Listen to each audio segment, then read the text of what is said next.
Price the Lord, ஹல்லேலூயா. கிறிஸ்துவுக்குள் பிரியமானவர்களே, இந்த அருமையான காலை வேளையிலும் தேவ சமூகத்துக்கு வந்தவங்கள் ஒவ்வொருவரையும் இயேசுவின் இணையற்ற நாமத்தினாலே அன்பின் வாழ்த்துக்கள். இந்த நாளிலும் இயேசு கிறிஸ்து தம் சீஷர்களை அழைத்து சொன்ன ஒரு ஆலோசனை என்னன்னா, இயேசு சொல்லுகிறார், இந்த பூமியில நீங்க ஒருமனப்பட்டு எதெல்லாம் நீங்க கேட்குறீங்களோ அது எல்லாவற்றையும் பரலோகத்தில் இருக்கிற பிதா உங்களுக்கு கொடுப்பாரு அப்படின்னு அவர் ஒரு ஆலோசனை கொடுக்குறாரு.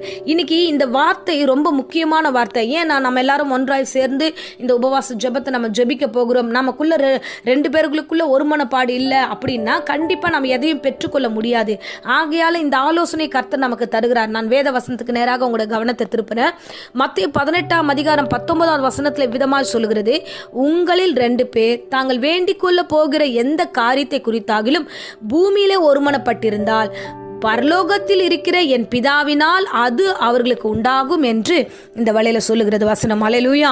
இந்த பூமியில 2 பேர் ஒருமனப்படணும். ஒருமனப்பட்டு நீங்க என்ன கேட்டாலும் அதை ஆண்டவர் செய்வார். ஹல்லேலூயா. ஒருமனம்ன்றது ரொம்ப கஷ்டமான ஒரு விஷயம். எங்கேயுமே ஒருமனத்தை நம்ம பார்க்கவே முடியாது. ஒரு வீட்டை எடுத்தோம்னா கணவன் மனைவிக்குள்ள அந்த ஒருமனம் இருக்காது. இல்லைன்னா அந்த வீட்டில் இருக்கிற பிள்ளைங்களோடு கூட பேரண்ட்ஸும் ஒருமனப்பட மாட்டாங்க. பேரண்ட்ஸ் கிட்ட அந்த பிள்ளைங்களும் ஒருமனமாக இருக்க மாட்டாங்க. இல்லை அண்ணன் தம்பி அக்கா தங்கச்சி இப்படி ஒரு உறவு இருந்து அங்கேயும் ஒருமனம் இருக்கா. நீ என்ன சொல்றது, நான் என்ன கேட்கறது, நான் தனியா ஜோம் பண்ணிக்கிறேன், நீ தனியா ஜோம் பண்ணிக்கோ அப்படின்னு ஒரு பிரிவினையின் ஆவியை பிசாசனம் கொடுத்துருவான். ஹல்லேலூயா. இது உண்மையான சத்தியம். ஏராளமான காரியங்களை என்னால் கவனிக்க முடிகிறது. ஒரு வீட்டில் நம்மளால ஒழுங்கா உட்கார்ந்து குடும்பமாய் ஜெபிக்க முடியல. குடும்ப ஜெபமே இல்லை. நண்பர்களுக்குள்ள சரியான ஒரு ஐக்கியம் இல்லை. இன்னும் நண்பர்களா சுத்திட்டு இருப்போம், ஆனா ஜெபம் நம்ம மட்டும் பிரிந்து போயிடுவோம். அது அப்படி இருக்கக்கூடாது. நண்பர்களுக்குள்ள ஒரு ஐக்கியம் இருக்கணும். சகோதர சகோதரிகளுக்குள்ள ஒரு ஐக்கியம் இருக்கணும். அப்ப நீங்க ஒருமனப்பட்டு ஒரு காரியத்துக்கு நீங்க எந்த காரியமானாலும் சரி அந்த ஒரு காரியத்தை எடுத்துக்கிட்டு நீங்கள் ஜெபிக்கும் பொழுது நீ எதற்கு ஜெபிக்கிறியோ அது உனக்கு வாய்க்கப்படும். ஹல்லேலூயா. வசனம் சொல்லுகிறதே, அதுக்கு கீழ் வசனத்தை நம்ம வாசிக்கிறோம், 2 பேராவது 3 பேராவது என் நாமத்தினாலே எங்கே கூடி இருக்கிறீர்களோ அங்கே நடுவில் இருக்கிறேன். ஆமென். நம்ம கூடி ஜெபிக்கிறோம், நம்ம முழங்கால் படிட்டு ஆண்டவரே இதுக்காக போராடுறோம், மாம்சமா இருக்கிறோம், எங்களுக்கு திராணி இல்லை, எங்களுக்கு ஆசீர்வாதம் வர முடியாத சூழ்நிலையில இருக்கிறது, எங்களுக்காக நீர் இறங்கி வாங்க, நீங்கள் எல்லா தடையும் உடைத்து போடுங்க. நீ எப்போது நீங்க முழங்கால் போடுகிறீர்களோ அப்போதே இயேசு வந்துடுறாரு.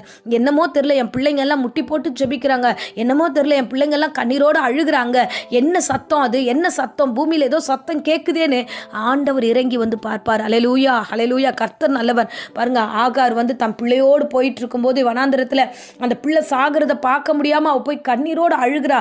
அப்போ ஆண்டவருடைய வார்த்தை சொல்லுகிறது, பிள்ளையின் சத்தத்தை கேட்டார். ஹல்லேலூயா.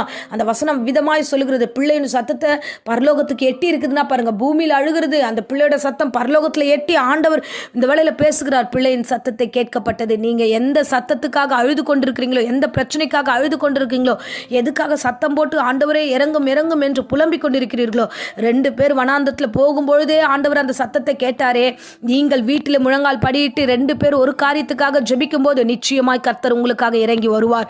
ஆண்டவராகிய இயேசு இந்த நாட்களில் உங்களுக்கு ஆலோசனை கொடுக்கிறார். உங்களில் 2 பேர் தாங்கள் வேண்டிக் கொள்ளுவது எந்த காரியத்தை குறித்தாகிலும் வசனம் தெளிவாய் சொல்லுகிறது.